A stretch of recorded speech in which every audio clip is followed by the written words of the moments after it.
দাজ্জালকে কিভাবে হত্যা করবে নবী ঈসা আলাইহিস সালাম। দাজ্জাল যখন পৃথিবীতে আগমন করবে তখন মুসলমানদের বিরুদ্ধে যুদ্ধ করবে এবং নিজেকে সৃষ্টিকর্তা বলে দাবি করবে।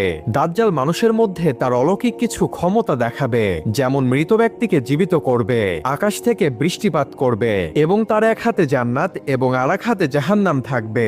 এর ফলে মানুষ বিভ্রান্ত হয়ে পড়বে এবং তাদের ঈমান হারিয়ে ফেলবে। আর যখনই এমন ভয়ঙ্কর ফিতনা তৈরি হবে তখনই নবী ঈসা আলাইহিস সালাম আকাশ থেকে দুই ফেরেশতার কাঁধে ভর করে পৃথিবীতে নেমে আসবে।